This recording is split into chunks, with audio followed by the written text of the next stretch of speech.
পয়গম্বর কাবিরাত মিন্নি, আমার তো এরকম বয়স হয়ে গেছে, ওয়াস্তাদ্দা কলবি, আমার তো এরকম ভাবে আমার দিল তো শক্ত হয়ে গেছে, আমার কলব তো শক্ত হয়ে গেছে। ওগো আল্লাহর পয়গম্বর, আল্লাহর নবী, ওয়াগলুত লিসানি, আমার জিহ্বাতে এরকম ভাবে বাড়ি হয়ে গেছে, পড়তে বললে তো আমি পারবো না। মুসলমান বাবা, পয়গম্বর আবার বললেন, এরে সাহাবী, ঠিক আছে শোনো, ইকরা, তুমি পড়ো সালাসাম, ইকরা, তুমি পড়ো সালাসাম মিনাল মুসাব্বিহাত। আল্লাহর পয়গম্বর বলেন, আল্লাহ পাকের তাসবিহ দিয়া কোরআনের মধ্যে যেই সূরাগুলো আরম্ভ হলো, ও সাহাবী, আল্লাহ পাকের তাসবিহ দিয়া যেই সূরাগুলো কোরআনুল কারীমের মধ্যে আরম্ভ হয়ে গেছে, যেমন আল্লাহ পাক রব্বুল আলামিন বললেন ইউসাব্বিহু লিল্লাহ, আল্লাহ পাক বলতেছেন সাব্বাহা লিল্লাহ। আল্লাহ পাকের পুত পবিত্রতার বর্ণনা করে যেই সূরাগুলো আরম্ভ হলো, নবী আলাইহিস সালাতু ওয়াস সালাম বলেন, সাহাবী, ওখান থেকে 3টা সূরা তুমি খোলো, আমি তোমাকে পড়ায়া দেই, শেখায়া দেই। সাহাবী আবার পূর্বের মতো আগের কথাটা বললেন, নবী গো, আমার তো বয়স হয়ে গেছে, চাইলেই পড়তে পারি না, আমার কলজা তো শক্ত হয়ে গেছে, চাইলেই পড়তে পারি না। ওগো আল্লাহর নবী, আবার জিহ্বাটা ভারী হয়ে গেছে, আমি চাইলেই পড়তে পারি না। নবী আলাইহিস সালাতু ওয়াস সালাম এবার সাহাবীর দিকে তাকায় রইছে। আল্লাহর পয়গম্বর ডাইকা ডাইকা বলে, সাহাবী, তাহলে তুমি কোনটা পড়বা আমাকে বলো। এবার সাহাবী ডাইকা ডাইকা বলে, পয়গম্বর, আমাকে আপনি এমন একটা সূরা শেখায় দেন যেই সূরাটা হবে সূরাতুন জামিআ, যেই সূরার মধ্যে সকল বিষয়কে একত্রিত করে দেওয়া হয়েছে, যেই সূরার মধ্যে রব্বি কারীম আল্লাহ, সূরাতুন জামিআ, যেই সূরার মধ্যে রব্বি কারীম আল্লাহ সকল বিষয়গুলোকে আল্লাহ পাক একত্রিত করে দিলেন, আমাকে এমন একটা সূরা শেখায় দেন। আল্লাহর পয়গম্বর ডাইকা ডাইকা বললেন, সাহাবী, ও সাহাবী শোনো, ফাআকরাহু ইদা জুলজিলাতিল আরদু জিলজালাহা। আল্লাহ পাক রব্বুল আলামিনের পয়গম্বর এবার সাহাবীকে সূরা জিলজাল শেখায় দিলেন, আর সূরা জিলজালটা পড়ায় দিলেন। এবার সাহাবী একটা চিৎকার মেরে বলে, পয়গম্বর, ওই রব্বি কায়নাতের কসম করে বলি, যেই সূরা আপনি আমাকে শেখায় দিলেন, ওগো আল্লাহর পয়গম্বর, এটা থেকে আমি আর বিন্দু পরিমাণ বাড়াবো না, আমি এটার উপর আমল করব, এইটা নিয়ে আমি বাঁচবো। এবার সাহাবী চলে যায়। আল্লাহর পয়গম্বর সমস্ত সাহাবায়ে কেরামকে ডাইকা বললেন, আমার সাহাবীরা শোনো, এই মানুষটা সফল কাম হয়ে গেছে, এই মানুষটা সফল কাম হয়ে গেছে, এই মানুষটা কামিয়াব হয়ে গেছে, এমন একটা সূরা আমার কাছে শিখছে, যেই সূরাটার মধ্যে আল্লাহ পাক সব কিছু লুকায়া রাখছে। এমন একটা সূরা সাহাবী শিখছে, যেই সূরার মধ্যে আল্লাহ সকল বিষয়কে একত্রিত করে দিলেন, সকল বিষয়কে আল্লাহ পাক একত্রিত করে দিলেন। এরে মুসলমান বাবা, এই জন্য এই সূরাটাকে সূরাতুন জামিআ বলা হয়, এই জন্য এই সূরাটাকে সূরাতুন জামিআ বলা হয়, কারণ এই সূরার মধ্যে আল্লাহ পাক সকল বিষয় এক করে দিছে। এই গেল আমাদের 4 নম্বর বিষয়। 5 নম্বর হচ্ছে এই সূরার ফজিলত কি, এই সূরার আমল করলে আমাদের লাভ কি হবে। নবী আলাইহিস সালাতু ওয়াস সালামের সাহাবী, নবীর 10 বছরের খাদেম হযরত আনাস ইবনে মালিক রাদিয়াল্লাহু তাআলা আনহু, তিরমিজি শরীফের 893 নম্বর হাদিস, হাদিসের বর্ণনাকারী হযরত আনাস ইবনে মালিক রাদিয়াল্লাহু তাআলা আনহু চমৎকার করে বলতেছেন, আল্লাহর হাবিব পয়গম্বর আলাইহিস সালাতু ওয়াস সালাম একদিন সব সাহাবায়ে কেরামকে ডাইকা ডাইকা বললেন, ও আমার সাহাবীরা শোনো, মান ক্বারা কুল হুয়াল্লাহু আহাদ আল্লাহুস সামাদ লাম ইয়ালিদ ওয়া লাম ইউলাদ ওয়া লাম ইয়াকুল লাহু কুফুয়ান আহাদ। আল্লাহর পয়গম্বর আমাদেরকে ডাকলেন, আর ডাইকা ডাইকা বললেন, ও আমার সাহাবীরা শোনো, তোমরা সূরা ইখলাস বেশি বেশি তেলাওয়াত করো। কোন মানুষ যদি একবার সূরা ইখলাস তেলাওয়াত করে, আল্লাহ পাক রব্বুল আলামিন কোরআনুল কারীমের 3 ভাগের 1 ভাগ তেলাওয়াত করলে যেই সওয়াব, আল্লাহ তাআলা আমলনামায় সেই সওয়াব দান করবে। সুবহান। اے ختم رسول فخر امم شاہ مدینہ، اے ختم رسول فخر امم شاہ مدینہ، دکھلا دے مجھے منظر گلزار مدینہ، دکھلا دے مجھے منظر گلزار مدینہ۔ اللہ نے تجھ کو اپنا ہی محبوب بنایا، अल्लाह ने तुझको अपना ही महबूब बनाया, मेराज की सब सारे खुदा तुमको दिखाया, मेराज की सब सारे खुदा तुमको दिखाया। कौना इनका मुख्तार खुदा तुमको बनाया, कौना इनका मुख्तार खुदा तुमको बनाया, उम्मत की नगहबान खुदा तुमको बनाया, उम्मत की नगहबान खुदा तुमको बनाया।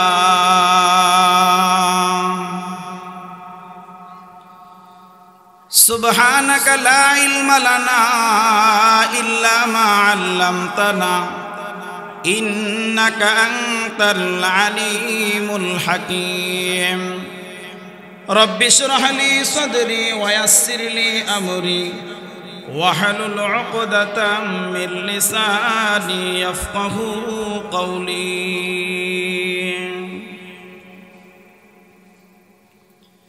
अल्हम्दुलिल्लाह। ঐতিহ্যবাহী গ্রাম উত্তর গাজীপুর কেন্দ্রীয় জামে মসজিদ ও কমিটির উদ্যোগে আয়োজিত আজকের ঐতিহাসিক ব্যাপী একদিন ব্যাপী তাফসীরুল কোরআন মাহফিলের সমাপনী অধিবেশনের আমার অত্যন্ত সম্মানিত ও শ্রদ্ধাভাজন সুযোগ্য সভাপতি জনাব মোহাম্মদ কবির আহমদ সাহেব, আজকের মাহফিলের প্রধান অতিথি জনাব মোফাজ্জল হোসেন চৌধুরী মায়া বীর বিক্রম সাহেব, আজকের মাহফিলের বিশেষ অতিথিবৃন্দ, বিশেষ করে আজকের মাহফিলে উপস্থিত এ জাতির শ্রেষ্ঠ সন্তান, এ জাতির কর্ণধার, এ জাতির রাহবার ওয়ারাসাতুল আম্বিয়া হযরত বুজুর্গ উলামায়ে কেরাম, আমার সামনে অবস্থানরত এই অঞ্চল থেকে আগত, আশপাশ বিভিন্ন অঞ্চল থেকে আগত আল্লাহ পাকের আশিকিন, জাকিরিন, শাকিরিন, মুহিব্বিন, মুরব্বিয়ানে ইজম, আমার সমবয়সী, আমার কলিজার টুকরা যুবক ভাইয়েরা, পর্দার অন্তরালে অবস্থানরত সতী সাধবী, সর্বগুণে গুণান্বিতা, আমার মায়ের সমতুল্য, আমার বোনের সমতুল্য সম্মানিতা মা ও বোনেরা,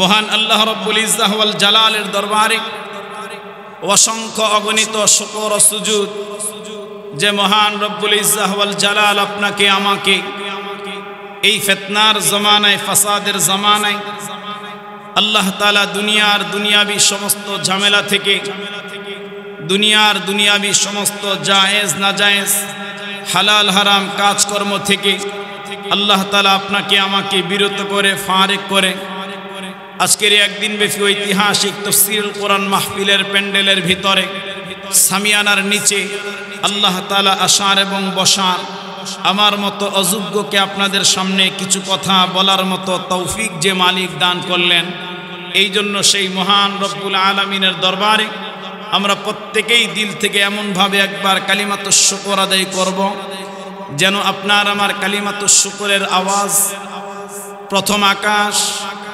দ্বিতীয় আকাশ, তৃতীয় আকাশ, চতুর্থ আকাশ, পঞ্চম আকাশ, ষষ্ঠ আকাশ, সপ্তম আকাশ ভেদ করে যেন আল্লাহ পাকের আরশে আজিমে ধাক্কা লেগে যায়। প্রত্যেকে বলুন আলহামদুলিল্লাহ। হয় নাই, হয় না, আর একটু মোহাব্বত করে আওয়াজ করে বলুন আলহামদুলিল্লাহ। আমার ভাই, আপনারা যদি আমার কথা বুঝে থাকেন তাহলে আমি আপনাদেরকে ছোট্ট একটা প্রশ্ন করব, চিল্লায়া জবাব দিবেন।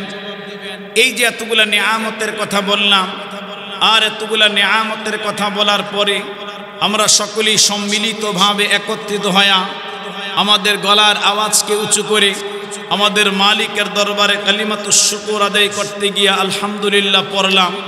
আপনারা বলেন তো, বৃদ্ধ বাবারা, মধ্যবয়স্ক বন্ধুরা, যুবক ভাইয়েরা, এই আলহামদুলিল্লাহ শব্দটা দুনিয়ার কোনো দুনিয়াবি কোনো রাজনৈতিক দলের কোনো রাজনৈতিক কোনো স্লোগান, আর একটু আস্তে কোন, রাজনৈতিক কোনো স্লোগান? আর একটু জোরে বলেন, রাজনৈতিক কোনো স্লোগান? আলহামদুলিল্লাহ বলার কারণে রাজনৈতিক দল বলেন, বিরোধী দল বলেন, এই তাম পৃথিবীর জমিনের উপরে যত দলের যত প্রকার যত মানুষ আছে, আপনারা বলেন তো বাবা, আলহামদুলিল্লাহ বলার কারণে আপনার আমার উপর কেউ নারাজ হয়েছে? চিল্লায়া বলেন না, নারাজ হয়েছে? আলহামদুলিল্লাহ বলার কারণে আপনার আমার উপর খুশি হয়েছেন কে?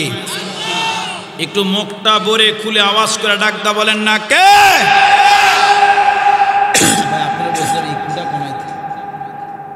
এই যে আওয়াজ রিপিট যেন না, আপনি রিভাইভ দেন, আমার রিপিট প্রয়োজন নাই, রিভাইভ দেন শুধু। একটু আওয়াজ করে বলেন তো, আপনার আমার উপর খুশি হয়েছেন কে? আল্লাহর হাবিব পয়গম্বর আলাইহিস সালাতু ওয়াস সালাম হাদিসের কিতাবের ভিতরে আল্লাহর পয়গম্বর রহমতের নবী বলেন, এই আলহামদুলিল্লাহ শব্দের ভিতরে 8টা হরফ আছে, 8টা বর্ণ আছে।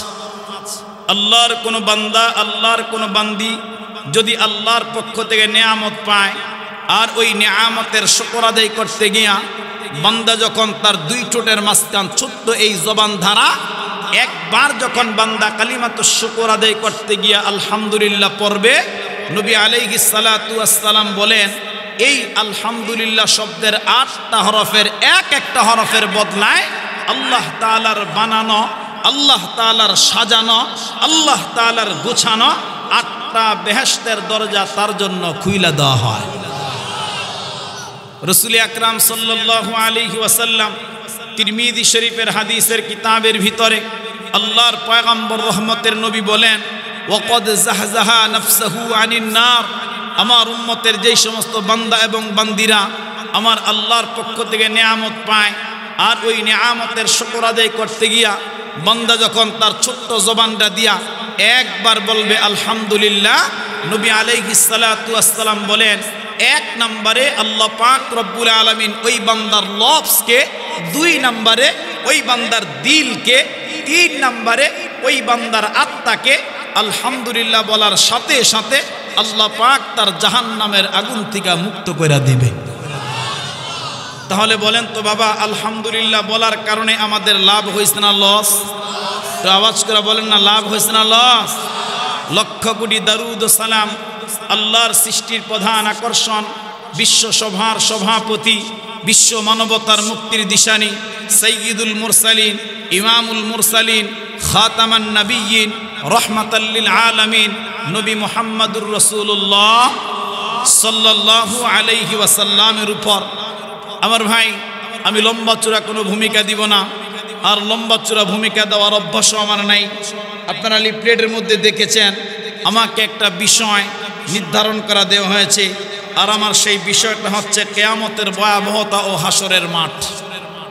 আমি এই বিষয়টাকে সামনে রেখে আপনাদের সামনে কোরআনুল কারীমের 30 নম্বর পারায় অবস্থিত সূরার নাম সূরাতুল জিলজাল, অথবা এই সূরাকে সূরাতুল জালজালা বলা হয়, ভূমিকম্পের সূরা।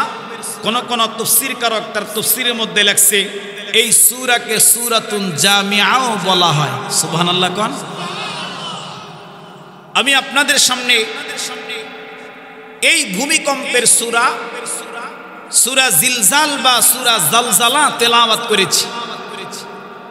আমি আপনাদেরকে আলোচনাটা বুঝানোর স্বার্থে, যেইভাবে আলোচনাটা করলে আপনারা বুঝবেন, কারণ মজমা হচ্ছে একটা, আজ মাহফিল হচ্ছে একটা, কিন্তু আমার আলোচনার বিষয়বস্তু হচ্ছে 2টা। এক মজমায় কখনো এই 2টা বিষয় আলোচনা করা সম্ভব না। এই 2টার প্রথম যেটা কিয়ামত, কিয়ামত যেই শব্দ, কিয়ামতের যেই ভয়াবহতা, এটাও 2-1 ঘন্টা আলোচনা করে বোঝানো সম্ভব না। তো আমি আপনাদেরকে বোঝানোর স্বার্থে এই সূরাটাকে 6টা ভাগে ভাগ করব। কয় ভাগ? 6 ভাগ। মোটামুটি ভাবে এই 6টা ভাগ যদি আলোচনা করা যায়, তাহলে কিয়ামত সম্পর্কে আমাদের একটু ধারণা হবে। খুব ভালো করে বুঝবেন কথা। 1 নম্বরে আমরা আলোচনা করব এই সূরাতুল জিলজালের মধ্যে আল্লাহ পাক রব্বুল আলামিন আয়াতে কারিমা নাজিল করলেন 8টা। কয়টা? 8টা। এই সূরার মধ্যে বাক্য আছে 35টা। এই সূরার মধ্যে হরফ অক্ষর সংখ্যা হচ্ছে 100টা। 2 নাম্বার, এই সূরার মূল বক্তব্য কি? আল্লাহ সুবহানাহু ওয়া তাআলা আপনাকে আমাকে কিয়ামত পর্যন্ত আনেওয়ালা সমস্ত মানুষদেরকে এই সূরার মাধ্যমে আল্লাহ পাক কি সবক আমাদেরকে দিলেন, কোন বিষয়টা আল্লাহ আপনাকে আমাকে সমস্ত ইনসানকে আল্লাহ তাআলা বুঝাইতে চাইলেন। 3 নাম্বার, এই সূরা নাজিল হওয়ার প্রেক্ষাপট, আল্লাহ পাক কোন কারণে কোন ঘটনাকে কেন্দ্র করে এই সূরাটাকে আল্লাহ পাক রব্বুল আলামিন অবতীর্ণ করলেন। 4 নাম্বার বিষয়, এই সূরাকে কেন সূরাতুন জামিআ বলা হয়। 5 নাম্বার, এই সূরার ফজিলত কি। এই সূরা যে আপনি আমি জানবো, তেলাওয়াত করব, পড়ব, এই ফজিলতটা কি। 6 নাম্বার বিষয়, এই সূরার সংক্ষিপ্ত তাফসীর কি। এই হচ্ছে আমাদের 6টা বিষয়। খুব ভালো করে কথা বুঝবেন, লম্বা তকরির হবে না, সংক্ষিপ্তভাবে আমি আপনাদেরকে একটু ধারণা এই সূরা সম্পর্কে দিতে চেষ্টা করব ইনশাআল্লাহ। তাহলে আমরা পাইলাম আয়াতে কারিমা কয়টা? 8টা। এই সূরার মধ্যে বাক্য আছে কয়টা? 35টা। এই সূরার মধ্যে হরফ অক্ষর আছে কয়টা? 100টা। 1 নাম্বার শেষ। 2 নাম্বার, এই সূরার মূল বক্তব্য কি? আল্লাহ কি বুঝাইলেন আপনাকে আমাকে, কোন মেসেজটা দিলেন, কোন সবক আপনাকে আমাকে রব্বে কারীম আল্লাহ তাআলা এই সূরার মাধ্যমে আপনাকে আমাকে দিতেছে।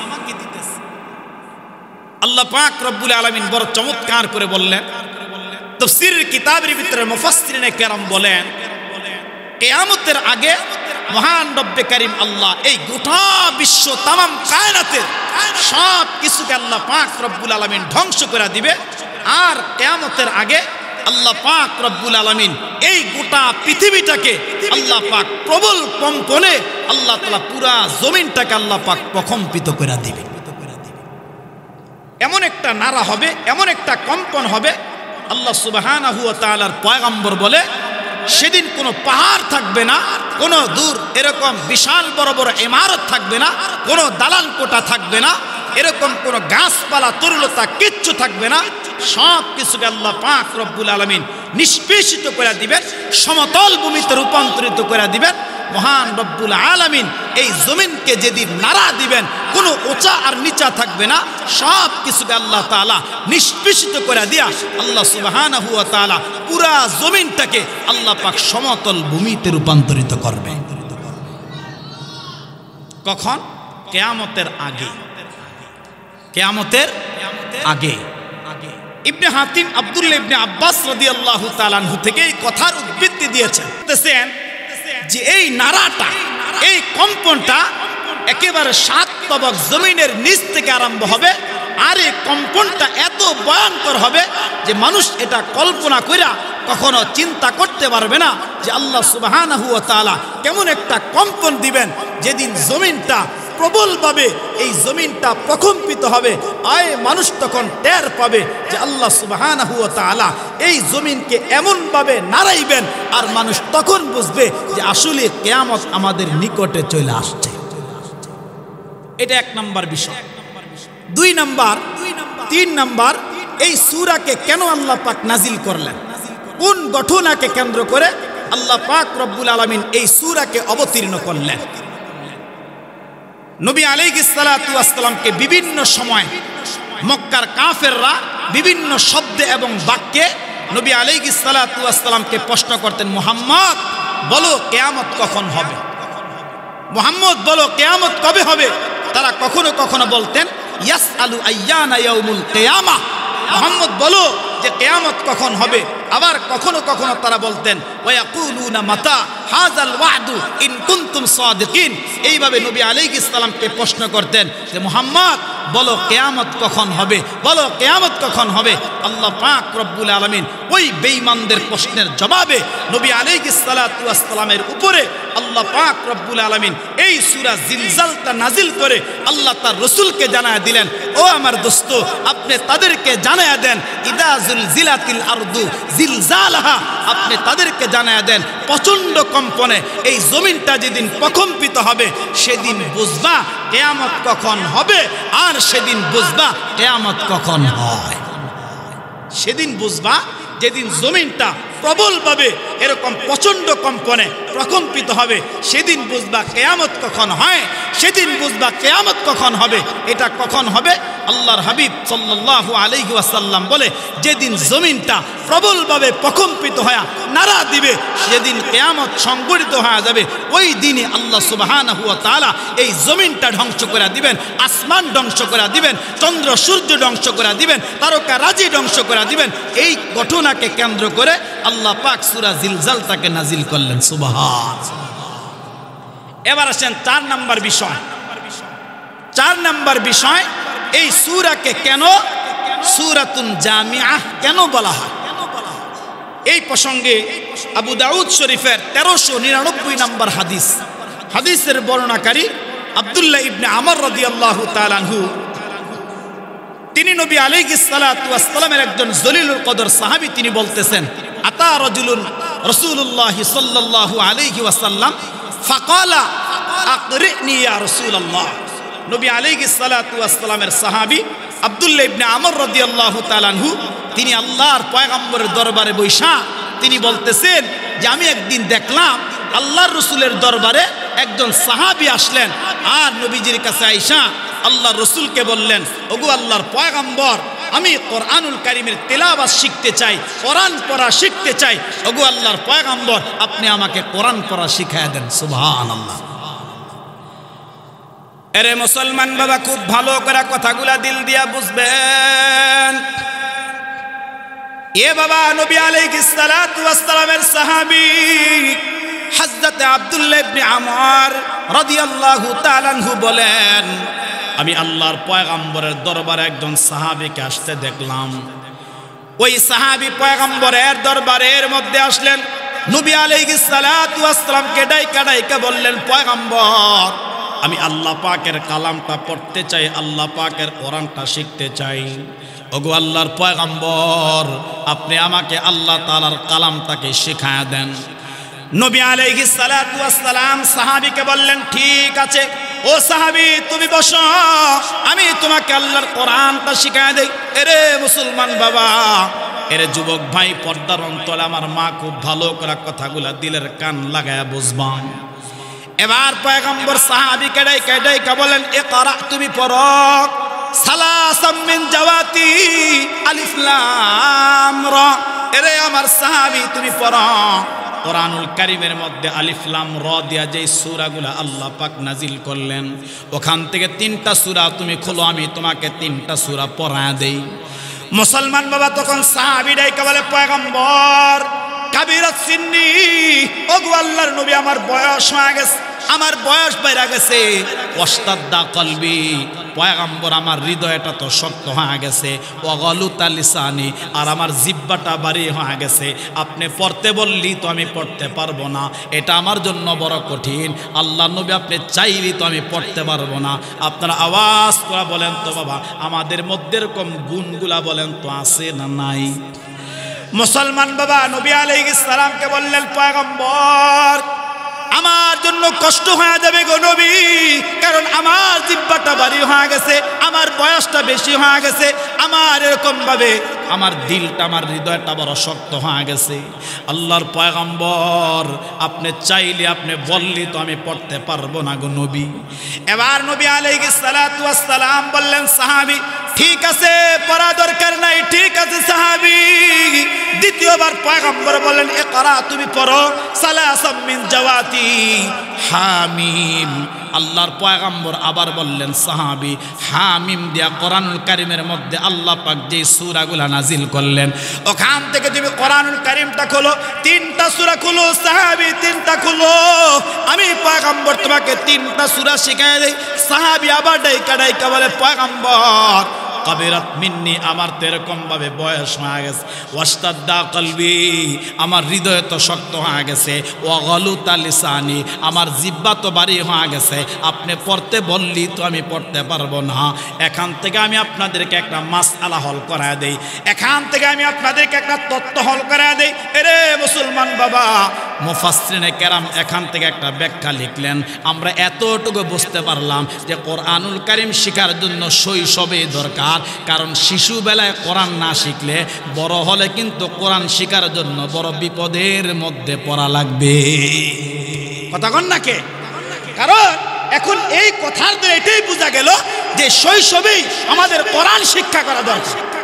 আমাদের শৈশবে শিশুকালে আমাদেরকে কোরআন বোঝা দরকার, আমাদের কোরআন পড়া দরকার। আরে এখন যদি কোরআন শৈশবে শিক্ষা না করা হয় তাহলে পরবর্তীতে আমাদের কিন্তু এরকম বিপদের মধ্যে পড়া লাগবে। কথা বলেন, কথা বলেন। এই জন্য বড় আফসুস, এই কথা বলতে গেলে বড় আফসুস হয়। আজকে আমাদের সমাজে দেখবেন কিছু মানুষ আছে, আমাদের রাষ্ট্রে দেখবেন, আমাদের দেশে দেখবেন, কত ডিগ্রি অর্জন করেছে, কত বিদ্যা অর্জন করেছে, কত সার্টিফিকেট তার আছে, কিন্তু খবর নিয়ে দেখেন নামাজ সহি করতে হলে, নামাজকে শুদ্ধ করতে হলে 5টা সূরা তার সহি শুদ্ধভাবে জানা দরকার, তাশাহুদ তার জানা দরকার, দুরূদ শরীফ জানা দরকার, দোয়ায়ে মাসুরা জানা দরকার, দোয়ায়ে কুনুত জানা দরকার। এত ডিগ্রি অর্জন করছে কিন্তু এখন পর্যন্ত 5টা সূরা সহিভাবে জানে না। কথা বলেন, এরকম আছে না? জানি না। কারণ এই জন্য আমাদের বাংলাদেশের এই 68,000 গ্রামের মধ্যে যতগুলা মসজিদ আছে বলেন তো, প্রত্যেকটা মসজিদের মধ্যে মক্তব আছে না নাই? কথা বলেন, মক্তব আছে না নাই?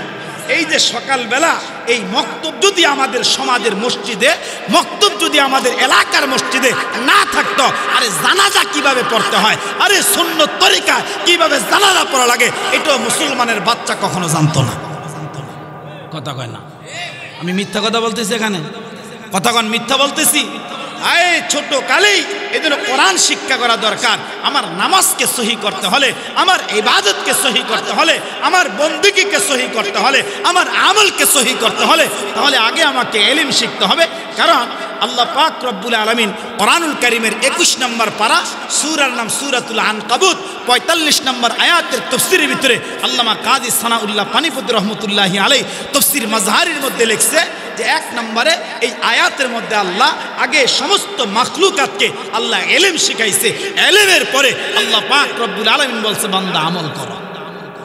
আগে আল্লাহ ইলম শিখাইছে, তথ্য জ্ঞানীগণ এই উতলুমা উহিয়া ইলাইকা মিনাল কিতাব ওয়া আকিমিস সালাহ, এই আয়াতের ব্যাখ্যার মধ্যে তথ্য জ্ঞানীগণ এই কথা লিখেছেন যে আল্লাহ তাআলা আগে কোরআন শিখার কথা বলছে, ইলম শিখার কথা বলছে, এরপরে আল্লাহ পাক রব্বুল আলামিন নামাজের কথা বলছে। তাহলে বোঝা গেল ইলমে দ্বীন শিক্ষা করা প্রত্যেকটা মানুষের জন্য, প্রত্যেকটা ইনসানের জন্য, প্রত্যেকটা মুসলমান নারী আর পুরুষের জন্য ইলমে দ্বীন শিক্ষা করে এটা আল্লাহ পাক ফরজ করে দিয়েছে। আরে মুসলমান বাবা, খুব ভালো করে কথাগুলা বুঝবেন। এ বাবা, সাহাবীকে যখন পয়গম্বর বললেন, সাহাবী তুমি হামিম দেয়া যে সূরাগুলো আছে 3টা সূরা তুমি ওখান থেকে খুলা আমার কাছ থেকে তুমি পড়া লও। সাহাবী আবার প্রথমবারের মতো বললেন, পয়গম্বর কাবিরাত মিন্নি, আমার তো এরকম বয়স হয়ে গেছে, ওয়াস্তাদ্দা কলবি, আমার তো এরকম ভাবে আমার দিল তো শক্ত হয়ে গেছে, আমার কলব তো শক্ত হয়ে গেছে। ওগো আল্লাহর পয়গম্বর, আল্লাহর নবী, ওয়াগালুতা লিসানি, আমার জিহ্বাতে এরকম ভাবে ভারী হয়ে গেছে, পড়তে বললে তো আমি পারবো না। মুসলমান বাবা, পয়গম্বর আবার বললেন, এরে সাহাবী ঠিক আছে শোনো, ইকরা তুমি পড়ো সালাসাম, ইকরা তুমি পড়ো সালাসাম মিনাল মুসাব্বিহাত। আল্লাহর পয়গম্বর বলেন, আল্লাহ পাকের তাসবিহ দিয়া কোরআনের মধ্যে যেই সূরাগুলো আরম্ভ হলো, ও সাহাবী আল্লাহ পাকের তাসবিহ দিয়া যেই সূরাগুলো কোরআনুল কারীমের মধ্যে আরম্ভ হয়ে গেছে, যেমন আল্লাহ পাক রব্বুল আলামিন বললেন ইউসাব্বিহু লিল্লাহ, আল্লাহ পাক বলতেছেন সাব্বাহা লিল্লাহ, আল্লাহ পাকের পুত পবিত্রতার বর্ণনা করে যেই সূরাগুলো আরম্ভ হলো, নবী আলাইহিস সালাতু ওয়াস সালাম বলেন, সাহাবী ওখান থেকে 3টা সূরা তুমি খোলো, আমি তোমাকে পড়ায়া দেই, শেখায়া দেই। সাহাবী আবার পূর্বের মতো আগের কথাটা বললেন, নবী গো আমার তো বয়স হয়ে গেছে, চাইলেই পড়তে পারি না, আমার কলজা তো শক্ত হয়ে গেছে, চাইলেই পড়তে পারি না। ওগো আল্লাহর নবী আমার জিহ্বাটা ভারী হয়ে গেছে, আমি চাইলেই পড়তে পারি না। নবী আলাইহিস সালাতু ওয়াস সালাম এবার সাহাবীর দিকে তাকায় রইছে। আল্লাহর পয়গম্বর ডাইকা ডাইকা বলে, সাহাবী তাহলে তুমি কোনটা পড়বা আমাকে বলো। এবার সাহাবী ডাইকা ডাইকা বলে, পয়গম্বর আমাকে আপনি এমন একটা সূরা শেখায় দেন যেই সূরাটা হবে সূরাতুন জামিআ, যেই সূরার মধ্যে সকল বিষয়কে একত্রিত করে দেওয়া হয়েছে, যেই সূরার মধ্যে রব্বি কারীম আল্লাহ সূরাতুন জামিআ, যেই সূরার মধ্যে রব্বি কারীম আল্লাহ সকল বিষয়গুলোকে আল্লাহ পাক একত্রিত করে দিলেন, আমাকে এমন একটা সূরা শেখায় দেন। আল্লাহর পয়গম্বর ডাইকা ডাইকা বললেন, সাহাবী ও সাহাবী শোনো, ফাআকরাহু ইদা জুলজিলাতিল আরদু জিলজালাহা। আল্লাহ পাক রব্বুল আলামিনের পয়গম্বর এবার সাহাবীকে সূরা জিলজাল শেখায় দিলেন, আর সূরা জিলজালটা পড়ায় দিলেন। এবার সাহাবী একটা চিৎকার মেরে বলে, পয়গম্বর ওই রব্বে কায়নাতের কসম করে বলি, যেই সূরা আপনি আমাকে শেখায় দিলেন ওগো আল্লাহর পয়গম্বর, এটা থেকে আমি আর বিন্দু পরিমাণ বাড়াবো না, আমি এটার উপর আমল করব, এইটা নিয়ে আমি বাঁচবো। এবার সাহাবী চলে যায়। আল্লাহর পয়গম্বর সমস্ত সাহাবায়ে কেরামকে ডাইকা বললেন, আমার সাহাবীরা শোনো, এই মানুষটা সফল কাম হয়ে গেছে, এই মানুষটা সফল কাম হয়ে গেছে, এই মানুষটা কামিয়াব হয়ে গেছে, এমন একটা সূরা আমার কাছে শিখছে যেই সূরাটার মধ্যে আল্লাহ পাক সব কিছু লুকায় রাখছে। এমন একটা সূরা সাহাবী শিখতে, যেই সূরার মধ্যে আল্লাহ সকল বিষয়কে একত্রিত করে দিলেন, সকল বিষয়কে আল্লাহ পাক একত্রিত করে দিলেন। এরে মুসলমান বাবা, এই জন্য এই সূরাটাকে সূরাতুন জামিআ বলা হয়, এই জন্য এই সূরাটাকে সূরাতুন জামিআ বলা হয়, কারণ এই সূরার মধ্যে আল্লাহ পাক সকল বিষয় এক করে দিছে। এই গেল আমাদের 4 নম্বর বিষয়। 5 নম্বর হচ্ছে এই সূরার ফজিলত কি, এই সূরার আমল করলে আমাদের লাভ কি হবে। নবী আলাইহিস সালাতু ওয়াস সালামের সাহাবী, নবীর 10 বছরের খাদেম হযরত আনাস ইবনে মালিক রাদিয়াল্লাহু তাআলা আনহু, তিরমিজি শরীফের 893 নম্বর হাদিস, হাদিসের বর্ণনাকারী হযরত আনাস ইবনে মালিক রাদিয়াল্লাহু তাআলা আনহু চমৎকার করে বলতেছেন, আল্লাহর হাবিব পয়গম্বর আলাইহিস সালাতু ওয়াস সালাম একদিন সব সাহাবায়ে কেরামকে ডাইকা ডাইকা বললেন, ও আমার সাহাবীরা শোনো, মান ক্বারা কুল হুয়াল্লাহু আহাদ আল্লাহুস সামাদ লাম ইয়ালিদ ওয়া লাম ইউলাদ ওয়া লাম ইয়াকুল লাহু কুফুয়ান আহাদ। আল্লাহর পয়গম্বর আমাদেরকে ডাকলেন, আর ডাইকা ডাইকা বললেন, ও আমার সাহাবীরা শোনো, তোমরা সূরা ইখলাস বেশি বেশি তেলাওয়াত করো। কোনো মানুষ যদি একবার সূরা ইখলাস তেলাওয়াত করে, আল্লাহ পাক রব্বুল আলামিন কোরআনুল কারীমের 3 ভাগের 1 ভাগ তেলাওয়াত করলে যেই সওয়াব আল্লাহ তাআলা আমলনামায় সেই সওয়াব দান করবে। সুবহানাল্লাহ। এরে মুসলমান বাবা, খুব ভালো করে কথাগুলো বুঝবেন। এ বাবা, হযরতে আনাস বলতেছেন, ও জগতের মানুষ শুনো, নবী আলাইহিস সালাতু ওয়াস সালাম আবার বললেন, ওয়ামান ক্বারা ইদা জুলজিলাতিল আরদু জিলজালাহা। আল্লাহর নবীর সাহাবী হযরত আনাস ইবনে মালিক রাদিয়াল্লাহু তাআলা আনহু বললেন, নবী আলাইহিস সালাতু ওয়াস সালাম আমাদেরকে জানায় দিলেন, সাহাবীরা শোনো, যদি কোনো মানুষ যদি কোরআনুল কারীমের এই সূরা জিলজালটা যদি কোনো মানুষ যদি একবার তেলাওয়াত করে, কোনো মানুষ যদি একবার সূরা জিলজালটা তেলাওয়াত করে, আল্লাহ পাক রব্বুল আলামিন ওই বান্দা হোক বান্দি হোক তেলাওয়াত করার কারণে আল্লাহ পাক তার আমল নামার ভিতরে কোরআনুল কারীম অর্ধেক তেলাওয়াত করলে যেই সওয়াব, আল্লাহ পাক ওই বান্দার আমল নামার ভিতরে অর্ধেক তেলাওয়াতের সওয়াব আল্লাহ দান করবে। কোরআনকে 2টা ভাগ করবেন, 30 পারা 2 ভাগ করলে 15 পারা হয়। একবার যদি কোনো মানুষ সূরা জিলজালটা তেলাওয়াত করে, এই ইযা জুলজিলাতিল আরদু জিলজালাহা এই সূরাকে তেলাওয়াত করে, নবী আলাইহিস সালাতু ওয়াস সালাম বলে, সাহাবীরা তেলাওয়াত করলে কোরআনুল কারীম অর্ধেক তেলাওয়াত করলে যেই সওয়াব হবে, 15 পারা তেলাওয়াত করলে যেই সওয়াব হবে, আল্লাহ পাক রব্বুল আলামিন ওই বান্দা বান্দির আমলনামায় কোরআন অর্ধেক করলে যেই সওয়াব আল্লাহ পাক সেই সওয়াব তাকে দান করবে। সুবহান। এই হচ্ছে এই সূরাতুল জিলজালের 5টা বিষয়। এবার আসেন 6 নম্বর বিষয় হচ্ছে এই সূরার সংক্ষিপ্ত তাফসীর। আমার ভাই 1 নম্বর আয়াতে কারিমার মধ্যে আল্লাহ পাক রব্বুল আলামিন কম্পনের কথা বলছেন, যেদিন জমিনটা প্রবলভাবে প্রকম্পিত হবে। কোন দিন? বলে কিয়ামতের আগে। এখন যেহেতু আমাদের প্রথম বিষয় হচ্ছে কিয়ামতের ভয়াবহতা, এখন কিয়ামত কবে হবে? সাহাবায়ে কেরাম যেরকম নবী আলাইহিস সালাতু ওয়াস সালামকে প্রশ্ন করলেন, মক্কার বেঈমানরা যখন আল্লাহর পয়গম্বরকে প্রশ্ন করলেন, মুহাম্মদ কিয়ামত কবে হবে আমাদেরকে একটু বলে দাও, আমাদেরকে জানায়া দাও যে কিয়ামত কখন হবে, আমরা কখন বুঝবো যে কিয়ামত জমিনের মধ্যে পতিত হবে, কিয়ামত কখন জমিনে আসবে, এটা বুঝবো কিভাবে? হাদিসের বিভিন্ন কিতাবের মধ্যে নবী আলাইহিস সালাতু ওয়াস সালাম কিয়ামতের অনেক আলামত বয়ান করেছে। আর কিয়ামতের আলামতগুলোকে মুফাসসিরিনে কেরাম 2টা ভাগে ভাগ করছে। কয় ভাগ? আপনার কষ্ট হইতাছে? কয় ভাগ বলেন না? কয় ভাগ? 2 ভাগ।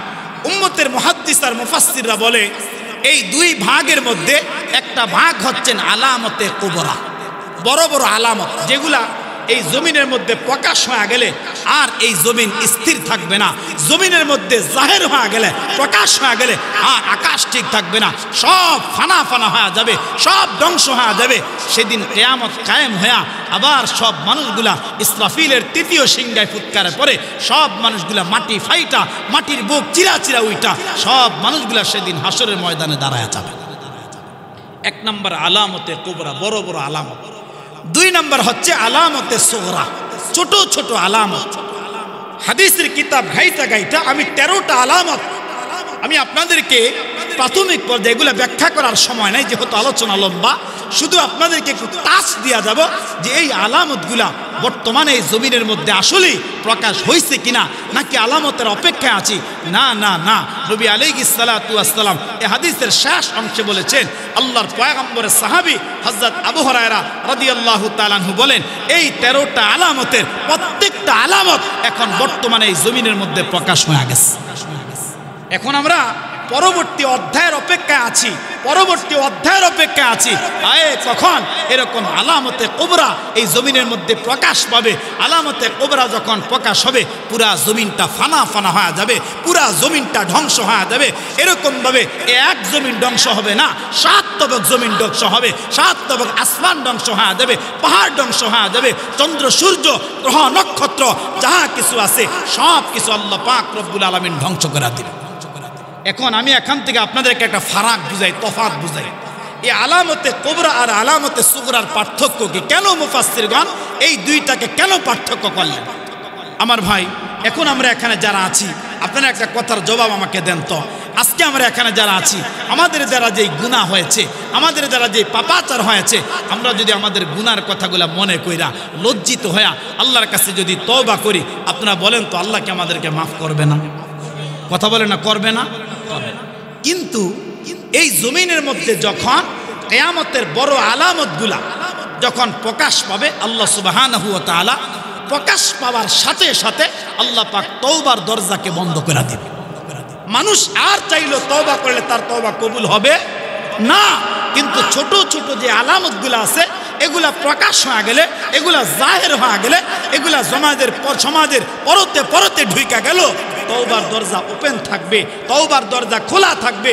মানুষ তার পাপের কথা স্মরণ করে, মানুষ তার অন্যায়ের কথা স্মরণ করে, মানুষ তার গুনাহের কথা স্মরণ করে যদি রব্বে কাবার কাছে হাত তুলে বলে, আল্লাহ তুমি তো আমাকে দয়া করে বানাইছো, তুমি তো আমাকে মায়া করে বানাইছো, আল্লাহ বুঝা করেছি আর না বুঝা করেছি, আমি তোমার কাছে মাফ চাই, ও মালিক তুমি আমাকে মাফ করে দাও। তওবার দরজা খোলা থাকলে আয় বান্দা আল্লাহর কাছে মাফ চাইলে আল্লাহ সাথে সাথে বান্দাকে মাফ করে দিবে। আরে মুসলমান বাবা, খুব ভালো করে কথাগুলা বুঝবেন। এ বাবা, কিয়ামতের যেই 13টা ছোট ছোট আলামত, এর মধ্যে নবী আলাইহিস সালাতু ওয়াস সালাম, এরে মুসলমান বাবা, আমি খুব সংক্ষিপ্ত ভাবে আপনাদেরকে কথাগুলা বোঝানোর চেষ্টা করতেছি বাবা। 1 নম্বরে আল্লাহর পয়গম্বর বলেন, ইদাত্তুখিদাল ফাইউ দুয়ালান।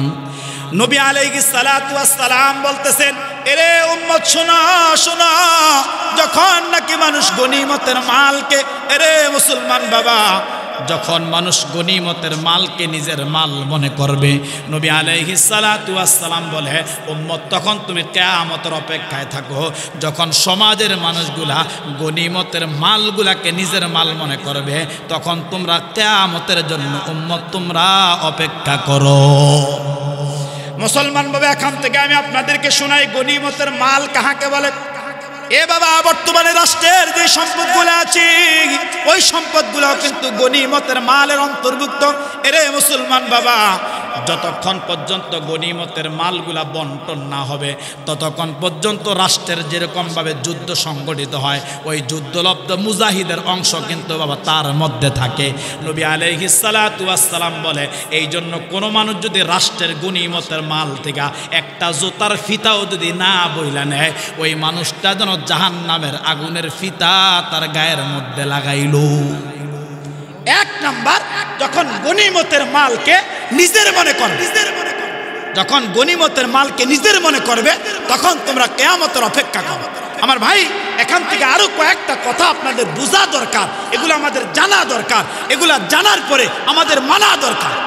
যেমন এই গনিমতের মাল যদি কেউ আত্মসাৎ করে, সরকারি বা রাষ্ট্রীয় সম্পদ যদি, এই রাষ্ট্রীয় যত সম্পদ গনিমতের মালের অন্তর্ভুক্ত যা আছে, এই রাষ্ট্রীয় সব সম্পদের ভিতরে শুধু একা আমাদের রাষ্ট্রের সরকারের হক না, আমাদের রাষ্ট্রের মন্ত্রীদের হক না, আমাদের রাষ্ট্রের এমপিদের হক না, আমাদের রাষ্ট্রের চেয়ারম্যানের হক না, মেম্বারের হক না, এই রাষ্ট্রের মধ্যে যদি 18 কোটি মানুষ হয়, 18 কোটি মানুষ যদি থাকে, তাহলে প্রত্যেকটা জনগণের হক এই গনিমতের মালের মধ্যে আছে।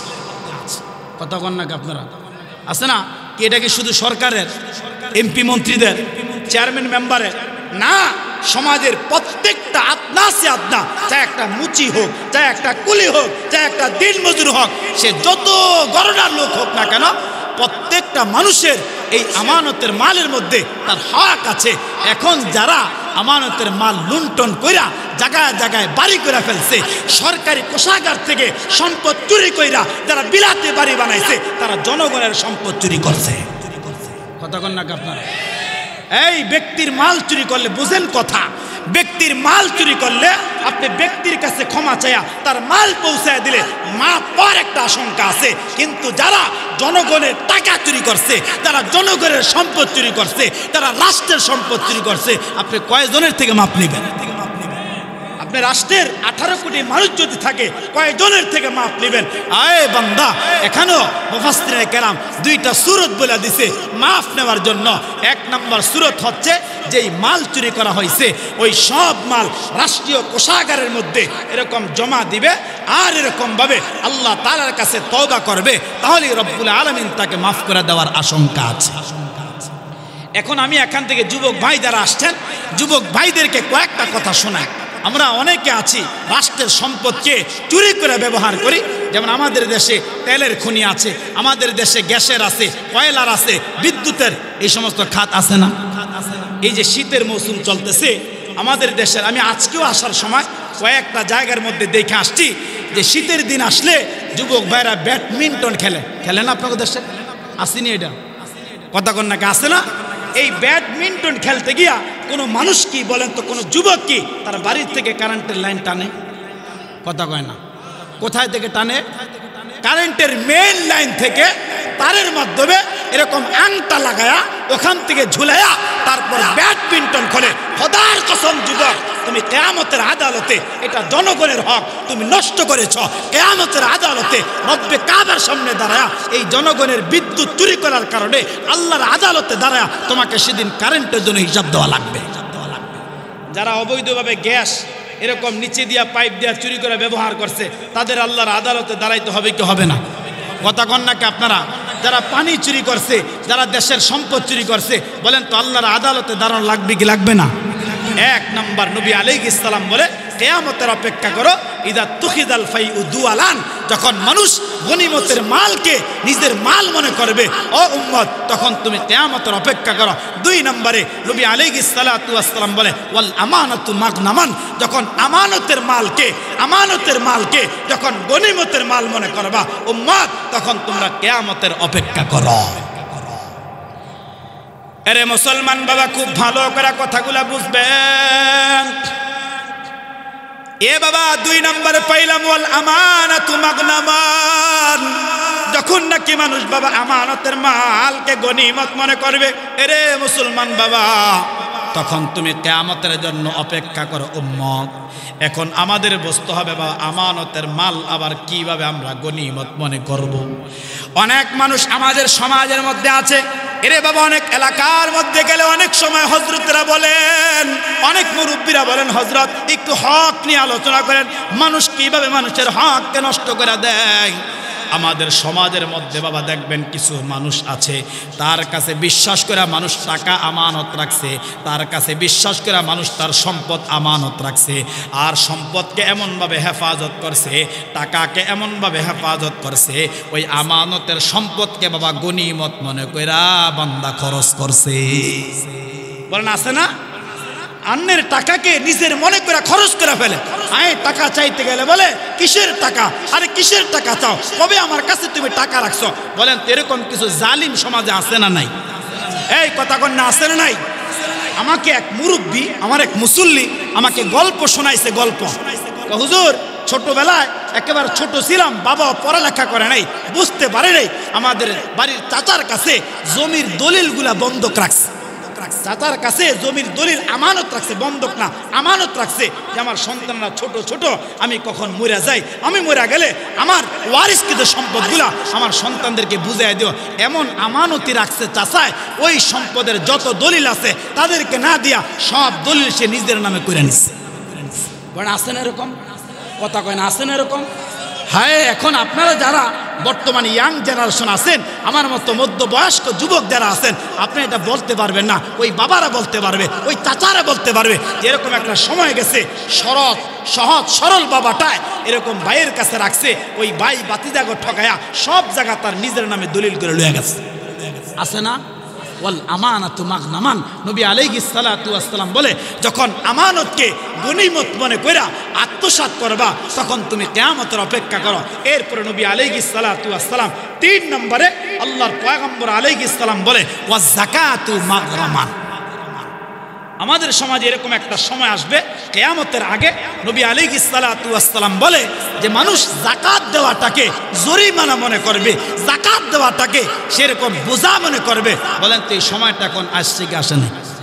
হ্যাঁ, আমাদের দেশে যেই পরিমাণ অর্থ আর সম্পদ কোটিপতি টাকাওয়ালাদের আছে, যদি কোনো মানুষ যদি প্রতি বছরে যদি যাকাতটা পূর্ণাঙ্গভাবে হিসাব কইরা কইরা যদি শতকরা 2.5 টাকা, হাজারে 250, লাখে 2.5 কোটিতে 2.5 লক্ষ টাকা যদি হিসাব করে দিত, আমাদের বাংলাদেশে যাকাত খাওয়ার মতো কোনো লোক তালাশ করে পাওয়া যাইত না। এটা আমাদের দেশে দেয়?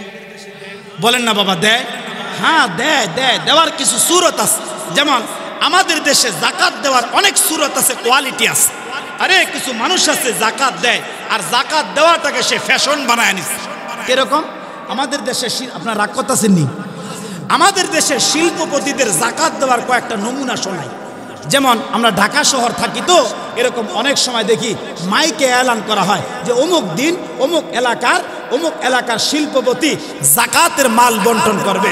আর যাকাতের নমুনাটা বানাইছে কি, 2 লক্ষ টাকা নিয়ে তার যাকাত আসতে ধরেন 1 কোটি টাকা, যাকাত আসতে ধরেন 20 লক্ষ টাকা, সে 2 লক্ষ টাকা নিয়ে ইসলামপুর গিয়া এখন ব্যবসায়ীরাও সুযোগ পাইছে, আর ব্যবসায়ীরা সুযোগ পায়া এখন যাকাতের কাপড় আর লুঙ্গি তারা আলাদাই বানায় ফেলছে। কথা কন না আপনারা? যাকাতের কাপড় আর লুঙ্গিটা আলাদা হয়ে গেছে, এটা আলাদা একটা কাপড় হয়ে গেছে। এমন কাপড় দেয় যে একবার পরার পরে এটা ধোয়ার পর আর কোনো কাপড়ের কোনো সুরতি থাকে না। এখন 1-2 লক্ষ টাকা নিয়ে কিনছে, এলান করছে, হায় সমস্ত গরিব মানুষগুলা সিরিয়াল মেনটেন করে দাঁড়াইছে, আর দাঁড়ানোর পরে হায় যাকাতের কাপড় বন্টন করে, একই তো বন্টন করছে, আবার মোবাইলের ছবি উঠে এটা ফেসবুকে ভাইরালও করে দিচ্ছে। কথা কয় না? বলেন তো তার যাকাত কি আল্লাহর জন্য দিছে না মানুষকে দেখানোর জন্য দিছে? আর মানুষকে দেখানো ইবাদত, এটাও শিরক। তো নবী আলাইহিস সালাতু ওয়াস সালাম বলেন 3 নম্বরে ওয়াজ যাকাতু মাগরামান। যাকাত দেওয়াটাকে মানুষ বোঝা মনে করবে, জরিমানা মনে করবে। উম্মত, তখন তুমি কিয়ামতের অপেক্ষা করো। এটা কয় নম্বর আলামত? 3 নম্বর। আরে মুসলমান বাবা, খুব ভালো করে কথাগুলা বুঝবেন। এ বাবা চতুর্থ নম্বরে আল্লাহর পয়গম্বর বলতেছেন ওয়াতুল্লিমা লিগাইরিদ্দিন। এরে মুসলমান বাবা, আল্লাহর পয়গম্বর বলে দ্বীনি ইলমকে বান্দা দুনিয়ার উদ্দেশ্যে এরকম ভাবে শিক্ষা করবে। আমাদের সমাজের মধ্যে বাবা অনেক আলেম আছে, এ বাবা অনেক আলেম সমাজের মধ্যে আছে, এই রাষ্ট্রের মধ্যে আছে। এরে মুসলমান বাবা, কোরআন হাদিস শিক্ষা করছে একমাত্র সে দুনিয়াকে কামাই করার জন্য, আল্লাহর আখিরাতকে ভয় করে বান্দা ইলমটা শিক্ষা করে নাই। আল্লাহর পয়গম্বর আলাইহিস সালাতু ওয়াস সালাম বলে ওয়াতুল্লিমা লিগাইরিদ্দিন, যেই মানুষটা দুনিয়া কামাই করার জন্য দ্বীনি ইলম শিক্ষা করবে, উম্মত ওই সময় তুমি মনে করবা কিয়ামত আইসা গেছে। মুসলমান বাবা খুব ভালো করে বুঝবেন। 5 নম্বর আল্লাহ রাসূল বলেন ওয়া তা'আর রাজুলু ইমরাতাহু ওয়া আক্কা উম্মাহু। আল্লাহর পয়গম্বর বলে কিয়ামতের আগে বাবা ছোট যে আলামতটা পয়গম্বর বয়ান করলেন, আলামত হলো কিয়ামতের আগে সন্তানগুলা তার বিবির আনুগত্য করবে, সন্তানগুলা তার বিবির প্রতি দেওয়ানা হয়ে যাবে, সন্তান বিবির আনুগত্য করবে, আর সন্তানগুলা তার মা বাবার অবাধ্য জমিনে হয়ে যাবে। এখন কিন্তু বাবা হার ফ্যামিলিতে এরকম ঘটনা। এরে মুসলমান বাবা, বাবার কথা সন্তানের সহ্য হয় না, মায়ের কথা সন্তানের সহ্য হয় না। এরে মুসলমান বাবা, আল্লাহ রাসূল বললেন ওয়া তা'আর রাজুলু ইমরাতাহু ওয়া আক্কা উম্মাহু। আপনারা বলেন তো এই সময়টা এখন সমাজের মধ্যে আছে না নাই? কথা কন না। এ বাবা, এরকম বিবির সমস্ত আবদারগুলা সন্তান পুরা করে দেয়, জায়েজ হোক না জায়েজ হোক, হালাল হোক হারাম হোক, সব কথাগুলা সন্তান মানে, কিন্তু মা বাবার খেদমতের বলায় সন্তান কথা মানে। কথা কয় না? এইটা আছে না নাই? হয়তো আমাকে মতলবে নাই, কিন্তু আমাকে ঢাকা এটা অনেক আছে, অনেক আছে আমাদের ঢাকা গাজীপুরে, যে বিবির জন্য মাকে বিবির জন্য বৃদ্ধাশ্রম দিয়ে আসে, বাবাকে বিবির জন্য সন্তান বৃদ্ধাশ্রমে দিয়ে আছে। এরকম ঘটনা আমাদের ঢাকায় বহুত আছে, আছে আছে। আক্কা উম্মাহু। এজন্য আল্লাহর পয়গম্বর, আমি বারবার যতবারই কিয়ামতের আলামতগুলা পড়ছি, হায় আমি বারবার চিন্তা করছি যে 1400 বছর আগে নবী আলাইহিস সালাম কেমন ভবিষ্যৎবাণীগুলা, আল্লাহর পয়গম্বরকে আল্লাহ কেমন দার্শনিক বানাইছে, আল্লাহ কেমন ইলম দান করছে, আল্লাহ কেমন জ্ঞান দান করছে, 1400 বছর আগে বলছে, আর সব এখন সমাজের রঞ্জে রঞ্জে এখন মিলা গেছে। কথা কন না আপনার? কয় নাম্বার গেল? 5 নাম্বার। 6 নম্বরে আল্লাহর হাবিব পয়গম্বর আলাইহিস সালাম বলে ওয়াদানা সাদিকাহু ওয়া আকসা আবাহু। আল্লাহ রাসূল বলে যে সন্তান এরকম ভাবে তার বন্ধুকে বিশ্বাস করবে, তার বন্ধুকে বিশ্বাস করে সব কিছু বন্ধুর কাছে রাখবে, সব কিছু বন্ধুর কাছে বলবে, আর তার পিতাকে বিশ্বাস করবে না, বন্ধুকে আপন মনে করবে আর পিতাকে শত্রু মনে করবে, পিতাকে পর মনে করবে। আমি আপনাদেরকে একটা জ্বলন্ত কথা শোনাই, আমাদের দেশে যেই সন্তানগুলা প্রবাসে যায়, আমাদের দেশে যেই সন্তানগুলা প্রবাসে যায় তারা রেমিটেন্স যোদ্ধা। হায় কত কষ্ট করে, আমি নিজের চোখে দেখেছি। আমি গত বছর যখন বাইতুল্লাহর সফরে ছিলাম, আমি একদিন তায়েফে যাইতেছিলাম। তায়েফে আমার জীবনে অনেক একটা আশা ছিল যে নবী আলাইহিস সালাতু ওয়াস সালাম হালিমাতুস সাদিয়া রাদিয়াল্লাহু তাআলা আনহা বাড়িটা কোন জায়গায়, শিশু অবস্থায় কোন জায়গায় নবী আলাইহিস সালাম লালিত পালিত হয়েছেন, কোন জায়গায় আল্লাহ রসুলের এই সিনাটা ফাইরা বক্ষ বিদারণ করছে, এটা দেখবো, এটা দেখার আমার দিলে বড় একটা তামান্না ছিল।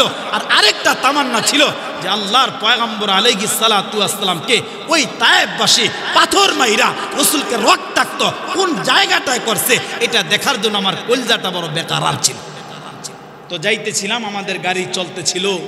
হায় অনেক প্রবাসীদের সাথে সাক্ষাৎ হয়েছে মক্কায় গিয়া, অনেক প্রবাসীদের সাথে সাক্ষাৎ হয়েছে মদিনায় গিয়া, অনেক প্রবাসীর দিকে তাকায়া নিজের চোখের পানি চলে আসছে যে হায় এই মানুষটা বাংলাদেশ থেকে এরকমভাবে 7000 কিলোমিটার দূরে আইসা এত কষ্ট তার ফ্যামিলির জন্য করে, এত কষ্ট তার বিবির জন্য করে, এত কষ্ট তার সন্তানের জন্য করে, এত কষ্ট তার ভাই বোনের জন্য করে, আর দেশের মধ্যে থাইকা খালি টেলিফোন করি ভাই আমার একটা মোবাইল লাগবে, টেলিফোন করি ভাই আমার একটা ল্যাপটপ লাগবে, বোন ফোন করে আমার একটা চেইন লাগবে, আই বিবি ফোন করে আমার এক জোড়া জিনিস লাগবে।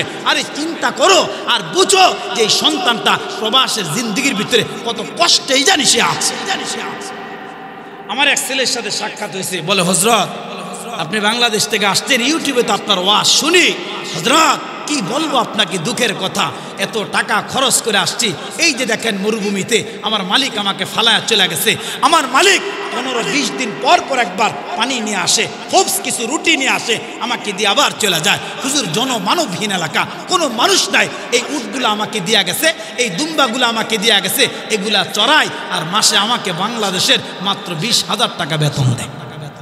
বুঝেন মরুভূমিতে এত গরম, এত কষ্ট, আর যারা গেছেন তারা বুঝবেন। তো যেই কথাটা বুঝাইতে চাইছিলাম, আমাদের প্রবাসী ভাইয়েরা এই ভুলটা অনেক করে, মাকে বিশ্বাস করে না, বাবাকে বিশ্বাস করে না। এরকম একটা ঘটনা আমি জানি, আমাকে এক ব্যক্তি শোনাইছে, হজরত এরকম সন্তানকে বহু আশা করে, সন্তান এরকমভাবে মোহাব্বত করে ভালোবাসা করে বিয়ে করছে, আমরাও মাইনা বউ ঘরে আনছি, কিন্তু হজরত সন্তানকে সৌদি আরব পাঠাইলাম, আমাদেরকে বিশ্বাস করে নাই, আমাদেরকে বিশ্বাস না করে তার এরকম শ্বশুর বাড়ির লোকদেরকে বিশ্বাস করে সব অর্থ টাকা যা জীবনে কামাইছে সব তাদের কাছে দিছে, আর বলছে তোমাকে ঢাকায় বাড়ি করে দিব, তোমাকে জায়গা রেখা দিব, সব আমাকে শোনাইছে। আর যখন বাংলাদেশে আসছে, আরে কিসের বাড়ি দিবে, কিসের জায়গা দিবে, আসার পর তার হাতে একটা হারিকেন ধরায় দিচ্ছে। আমার তখন মনে হয়েছে, ও আদনা সদিকাহু ও আকসা আবাহু, ও সন্তান শোনো, তোমার মা তোমার বাবা এই দুনিয়াতে কখনোই তোমার ভালো ছাড়া মন্দ চাবে, কয় না চাবে না। মা নিজে না খায় তোমার এই জন্য খাওয়াইছে, বাবাই নিজে ভালো একটা জামা না পরা তোমাকে নতুন জামা পরা ঈদগাহে এই জন্য পাঠাইছে। আরে তোমার বাবা কখনো তোমার খারাপ চায় না, তোমার বাবা কখনো তোমার খারাপ জীবনে চায় নাই আর চাবেও না। তুমি খাবার দাও আর না দাও, পোশাক দাও আর না দাও, এরপরে তোমার বাবা কলজা থেকে সব সময় তোমাকে মোহাব্বত করে। এরে মুসলমান বাবা, খুব ভালো করে কথাগুলা বুঝবেন। এ বাবা তাহলে আসেন 6 নাম্বার গেল, ওয়াদনা সদিকাহু ওয়া আকসা আবাহু। এরে মুসলমান বাবা, 6 নাম্বার হলো আল্লাহর পয়গম্বর বন্ধুকে এরকম আপন মনে করবে, আর পিতাকে সন্তান বলে এরকম ভাবে বাবা পর মনে করে ফেলবে। আপনারা আওয়াজ করে বলেন তো বাবা, এখানে যারা সন্তান আছেন আপনারা কখনো পিতাকে পর মনে করবেননি? কথা কন নাকি মুসলমান বাবা? আসেন 7 নম্বরে, নবী আলাইহিস সালাতু ওয়াস সালাম বলেন, ওয়াজহারাতিল আসওয়াতু ফিল মাসাজিদ। এরে বাবা, কিয়ামতের আগে এমন একটা সময় চলে আসবে বাবা, এরকম মসজিদের মধ্যে হইচই আরম্ভ হবে, মসজিদের মধ্যে শোরগোল আরম্ভ হবে, যেটা আমাদের বাংলাদেশের মধ্যে এখন হয়। মুসলমান বাবা যারা মসজিদের দায়িত্বের মধ্যে আছে, যারা বলে আমরা মসজিদের খেদমত করি, এরে মুসলমান বাবা এখন খেদমত এটা কিন্তু তাদের পেশা না।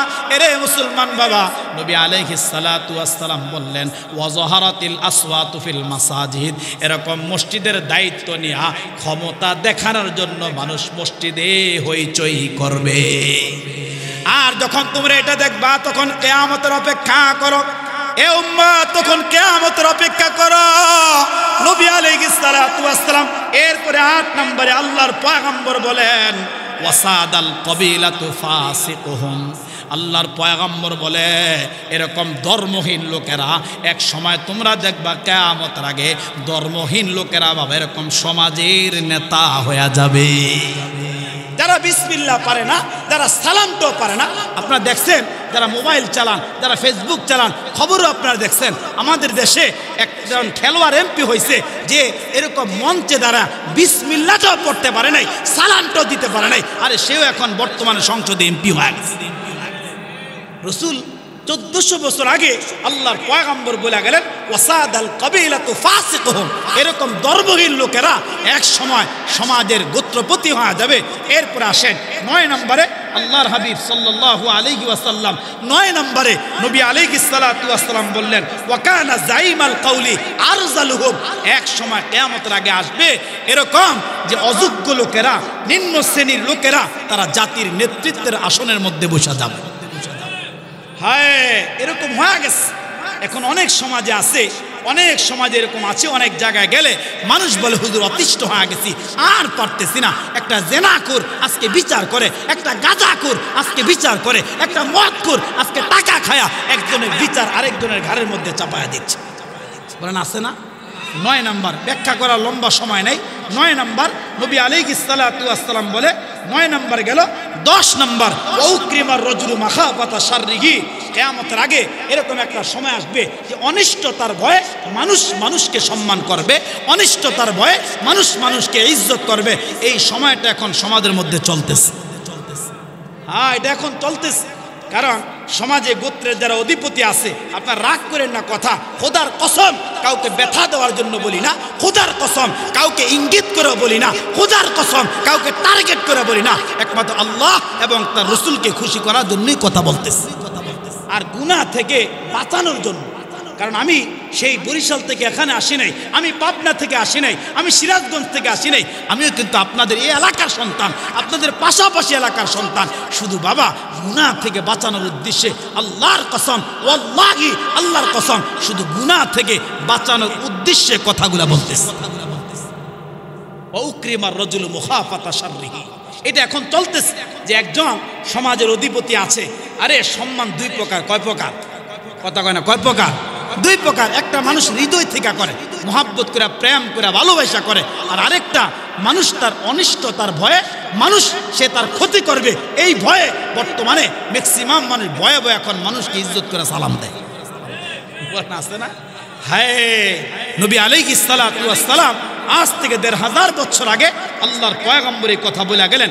এরপর আসেন 11 নম্বরে, নবী আলাইহিস সালাতু ওয়াস সালাম বলেন ওয়াজাহারাতিল কায়নাতু ওয়াল মাআজিফ, আল্লাহ রসুল বলেন কিয়ামতের আগে নারী গায়িকা সয়লাভ হয়ে যাবে, নর্তকীদের সয়লাভ হয়ে যাবে, আর বাদ্যযন্ত্রের আধিক্য হবে সমাজের পরতে পরতে। আরে ভালো ভালো অনুষ্ঠানগুলো এখন, গানের অনুষ্ঠানগুলো সমাজের মধ্যে সবচাইতে বেশি এখন হইতেছে। যেমন গায়ে হলুদ, আমি আজকে এক জায়গায় বিয়ের অনুষ্ঠানে যাব না, আমার পায়ে ধরার অবস্থা যে না হযরত আপনার আসতেই হবে। হাজী সাহেব মানুষ তো, মুরব্বী মানুষ, বাবার মতো সম্মান কইরা শুধু আল্লাহর দিকে তাকায়া খাবার উদ্দেশ্যে যাই নাই। তাকে বললাম আরে আপনি নামাজ পড়েন। আমি জানতাম এক মসজিদের সভাপতি, আর আপনার মেয়ের বিয়েতে আজকে 4 দিন পর্যন্ত এলাকার মানুষ ঘুমাইতে পারলো না, 4 দিন পর্যন্ত এলাকার মানুষ ঘুমাইতে পারলো না, গানের আওয়াজে, নর্তকীদের নাচার আওয়াজে। এখন এই বিবাহের এই অনুষ্ঠানগুলো এখন গান আর বাদ্যযন্ত্রে ভরে গেছে। এখন সমাজের পরিস্থিতি এরকম হয়েছে, মনে হয় গান না হইলে এখন বিয়াটাই হয় না, গায়ে হলুদ না হইলে এখন মনে হয় বিয়াটাই অসম্পূর্ণ রয়ে গেছে। অত গায়ে হলুদ বলেন তো এটা সমাজে হালাল না হারাম? এই কন্যাকে হালাল না হারাম? নবী আলাইহিস সালাতু ওয়াস সালাম 1500 বছর আগে আল্লাহর পয়গম্বর এই যে আপনি ডেক সেট আনলেন, এই যে বক্স আনলেন, এই যে দুপ দুপ করে বাজাইলেন, আরে এলাকাতে একটা মুরগুচ্চ রুগী থাকতে পারে, এলাকাতে একটা বাচ্চা থাকতে পারে, আরে একটা রুগীকে আপনি কষ্ট দিলেন, একজন নামাজি দাঁড়াইতে পারে, তার নামাজ আপনি বাধা প্রদান করলেন, একজন তিলাওয়াত করতে পারে, তার তিলাওয়াতে আপনি বিঘ্ন ঘটায়া দিলেন। কিয়ামতের আদালতে রব্বে কায়নাতের সামনে দাঁড়ায়া আপনাকে আমাকে কিন্তু সেদিন জবাব দেওয়া লাগবে। এই জন্য যারা বাবা আছেন, সন্তানকে বিয়ে করাইবেন, মেয়েদেরকে বিবাহ দিবেন, আজকের থেকে প্রমিস করেন, ওয়াদা করেন যে আমি আমার মেয়েকে দিতে, আমি আমার ছেলেকে দিতে, আমি আল্লাহর নবীর সুন্নত তরিকা তাদেরকে বিবাহ দিবেন ইনশাআল্লাহ। কোন এই যুবক ভাই যারা আছেন, আপনারা একটা নিয়ত করেন যে আজকে নিয়ত করলাম আমার বিবাহের মধ্যে কোনো নাচ গান হবে না, আমার বিবাহের মধ্যে কোনো নাচ গান হবে না, আমার বিবাহের মধ্যে কোনো বক্স বাজানো হবে না, আমার বিবাহের মধ্যে এরকম ভাবে কোনো মানুষকে কষ্ট দিয়া আমি গুনাহ কামাই করব না ইনশাআল্লাহ। এই যুবক রাজি আছো তো ইনশাআল্লাহ? আল্লাহ তাআলা এলাকার সব যুবককে কবুল করুক, আমিন। এরপর আসেন নবী আলাইহিস সালাতু ওয়াস সালাম বলেন 12 নম্বর অশুরিবাতিল খুমুর। হায় 12 নম্বরে অশুরিবাতিল খুমুর। এক সময় কিয়ামতের আগে এরকম হবে যে মানুষ ব্যাপকভাবে মদ পান করবে। মদ এটা হয়ে গেছে এখন গায়ে হলুদের ভিতরেও, এখন মদ না আনলে মনে হয় তার গায়ে হলুদ পর্যন্ত জমে না। এবার আছে না 31st নাইট কদিন আগে চলে গেছে না, মদ ছাড়া চলেই নাই। হায় নবী আলাইহিস সালাম আরেক হাদিসের মধ্যে বলে যে 3 প্রকার মানুষের জন্য আল্লাহ জান্নাতকে হারাম করেছেন। এর ভিতরে 1 নম্বর হলো মুদবিরুল খামার, যারা মদ পান করবে, তারা নেশা পান করবে, আল্লাহ সুবহানাহু ওয়া তাআলা তাদের জন্য আল্লাহর বানানো জাহান্নামটা আল্লাহ পাক হারাম ঘোষণা করছে। এরপর আসেন একেবারে শেষ 13 নম্বরে আল্লাহর হাবিব পয়গম্বর আলাইহিস সালাতু ওয়াস সালাম বলেন, ওয়ালা আনা আখিরু হাদিহিল উম্মতি আউয়ালাহা। এখন যারা আমরা আছি, আমরা পূর্ববর্তী মানুষদেরকে অভিসম্পাদ করব, দোষারোপ করি, হায় পূর্বের ভালো আলেমরা আমাদেরকে এইভাবে চলতে বলে গেছে, নবী আলাইহিস সালাতু ওয়াস সালামরা আমাদেরকে এই রাস্তা দেখা গেছে, সাহাবায়ে কেরাম আমাদেরকে এই রাস্তা দেখা গেছে, আমরা তাদের উপরে অভিসম্পাদ করি, কেন তারা এগুলো বলে গেছে, না হলে আমাদের করা লাগতো না। এরকম বলেন তো হয় কি হয় না? এই যে 13টা আলামতের কথা বললাম, আচ্ছা আপনারা বলেন তো এই 13টা আলামত বর্তমানে এই জমিনের মধ্যে প্রকাশ হয়েছে কি হয় নাই? সবগুলো আপনি কোনটা বাদ দিবেন? আমি আপনি কোনটা বাদ দিব? সব এখন জমিনে প্রকাশ হয়ে গেছে। মদ প্রকাশ হয়ে গেছে, মদ প্রকাশ হয়ে গেছে, পিতামাতার অবাধ্যতা প্রকাশ হয়ে গেছে, এরকম যাকাত দেওয়াকে জরিমানা মনে করা প্রকাশ হয়ে গেছে, গনিমতের মালকে নিজের মনে করা প্রকাশ হয়ে গেছে। এই জন্য মানুষ অহরহ আজকে মানুষের সম্পদ লুণ্ঠন করে। আরে দেখবেন কেউ যদি জমিনে হাল চাষ করতে যায়, জমিনে যখন ধান লাগাইতে গেলে হাল চাষ করে, দেখবেন নিজের বাতরের কাছে আসলে, নিজের ডেঙ্গার কাছে আসলে এরকম নাঙ্গল সোজা করে ধরে, আর আরেকজনের কাছে গেলে বাঁকা করে গুতা দিয়ে এক বিঘা লইয়া যায়। কথা কোন আছে না? এই একটা হাদিস শোনা যায়, ইমাম তিরমিজি রহিমাহুল্লাহ হাদিস বয়ান করে, আবু দাউদ শরীফের মধ্যে হাদিসটা আসছে, কেউ যদি 1 বিঘা জমি কাহার জোর জবরদস্তি করে দখল করে, আল্লাহ সুবহানাহু ওয়া তাআলা কিয়ামতের আদালতে ওই মানুষটার গলার মধ্যে আল্লাহ 7 তবক জমিনকে ঝুলাইয়া দিবে। হায়, একটা কলস ঝুলাইয়া দিলে এটা আমাদের সহ্য করা সম্ভব না, আর 7 তবক জমিনকে আপনি আমি কিভাবে গলার মধ্যে নিয়ে এরকম হাসরের মাঠে দাঁড়াবো? বলেন তো এটা আমাদের পক্ষে কখনো সম্ভব? বলেন না সম্ভব? আমার ভাই, তাহলে এই যে 5টা বিষয় নিয়ে আমরা আলোচনা করলাম, এই 5টা বিষয়ের খোলাসাতুল কালাম হচ্ছে এটা। আমরা আজকের থেকে প্রমিস করব, আমরা আজকের থেকে ওয়াদা করব যে আমরা সবাই ভালো হয়ে যাব ইনশাআল্লাহ। আমরা সবাই ভালো হয়ে যাব। আমাদের মূল মাকসাদই হচ্ছে এটা। এই মসজিদ কমিটি, এলাকার যুবক ভাই যার বাসায় খাইতে গেলাম, যুবক মানুষ, অত্যন্ত আন্তরিক এবং মহাব্বত একটা ভাই দেখলাম, যুবক মানুষ, তিনি অনেক মাহফিলের জন্য খাটাখাটনি করেছেন। আসলে আমি জানি যে এলাকার প্রত্যেকটা যুবক যারা এই মাহফিলগুলো আয়োজন করে, মসজিদ কমিটি যারা মাহফিলগুলো আয়োজন করে, তাদের একটা মাকসাদ থাকে, একটা উদ্দেশ্য থাকে যে ওলামায়ে কেরামদেরকে আইনা দাওয়াত দিয়ে আইনা একটা বিষয় তাদেরকে দিয়া মানুষকে 1 ঘন্টা কথা শোনানো, 1.5 ঘন্টা কথা শোনানো। আর এই কথার দ্বারা উদ্দেশ্য এটা, একটা মানুষ যদি এই সমাজের মধ্যে এই মাহফিলকে উসিলা করে ভালো হয়ে যায়, কিয়ামতের আদালতে এই একটা লোকই আমাদের নাজাতের উসিলা হয়ে যাইতে পারে। শুধু এইটাই আমাদের মাকসাদ। আর আমরা এত দূর থেকে সফর করে কষ্ট করে আসা, আমাদেরও মাকসাদ এইটা। আমরা তাহলে আজকে ওয়াদা করব আমরা ভালো হয়ে যাব ইনশাআল্লাহ। আল্লাহ যেহেতু এই ছোট আলামতগুলা জমিনের মধ্যে প্রকাশ পাওয়ার পরও আল্লাহ যেহেতু তওবার দরজাকে খোলা রাখছেন, আমরা আল্লাহর কাছে তওবা করব, আল্লাহর কাছে মাফ চাইব, আল্লাহকে ডাইকা এইভাবে আল্লাহকে ডাইকা বলবো, ও যুবক, আমি তোমাদেরকে 1 সেকেন্ডে কয়েকটা আমলের কথা শোনায় যাই। এই তোমার মালিক তোমাকে এত মহাব্বত করে, তোমার মালিক তোমাকে এত ভালোবাসে।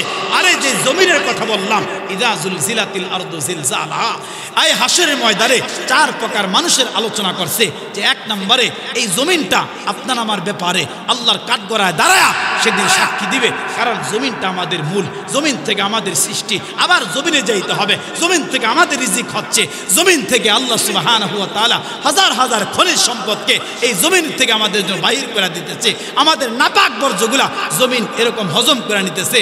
আল্লাহ সুবহানাহু ওয়া তাআলা এই জমিনের মধ্যে বাস কইরা এই জমিনের মধ্যে চলা আপনি আমি কত পাপাচার করি, আপনি আমি কত অন্যায় করি, আপনি আমি কত গুনাহ করি।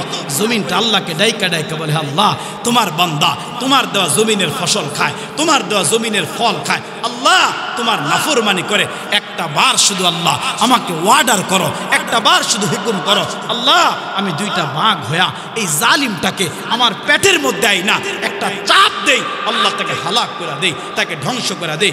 আল্লাহ সুবহানাহু ওয়া তাআলা বলে, ও জমিন শোনো, আমি বড় মায়া কইরা, আমি বড় দয়া কইরা আমার এই বান্দা বানাইছি, আমি বড় আদর কইরা আমার বান্দা বানাইছি। ও মাটি শোনো, এই পারমিশন নাই, এই হুকুম নাই, আমার বান্দা 80 বছর গুনাহ করছে, আমার বান্দা 40 বছর গুনাহ করছে, আমার বান্দা 70 বছর গুনাহ করছে আর বান্দা একদিন বুঝছে আর আমাকে আল্লাহ কয়ে ডাক দিছে। আমি রব্বে কায়নাত, আমি আল্লাহ, আমার জালালের কসম, আমার ইজ্জতের কসম, তার এক সেকেন্ডের তওবায় আমি আল্লাহ তার জিন্দেগির সব গুনাহগুলা আমি আল্লাহ সাথে সাথে আমার বান্দাকে মাফ করে দেই। তিনি তোমার আমার রব, তিনি তোমার আমার মালিক। এই জন্য যুবক ভাই, এই দুনিয়া থাকার জায়গা না, কেউ থাকতে পারবো না, কেউ দুনিয়াতে থাকতে পারবো না। আরে যিনি থাকার তিনি তো থাকে নাই, তিনি চলে গেলেন, তাকে নিয়ে গেলেন। তুমি আমিও চলে যাব। আজকের থেকে প্রমিস করব আমরা ভালো হয়ে যাব, আর গুনাহ করব না, আর পাপাচার করব না, আর অন্যায় করব না। ও আমার পর্দার আড়ালের মা, আমি তোমাদেরকে একটা কথা, তোমাদের সন্তান হিসাবে, বোন তোমার ভাই হিসাবে একটা কথা শোনা যায়, এই দুনিয়া থাকার জায়গা না। আজকের থেকে প্রমিস করবা আর বেপরদায় চলবো না। আজকের থেকে প্রমিস করবা আর নামাজ ছাড়বো না। আজকের থেকে প্রমিস করবা রান্নাঘরে এত সময় আর দিব না। আজকের থেকে প্রমিস করবা আমার দেহ সাজাইতে গিয়া, আমার চেহারা সাজাইতে গিয়া আর এত সময় নষ্ট করব না।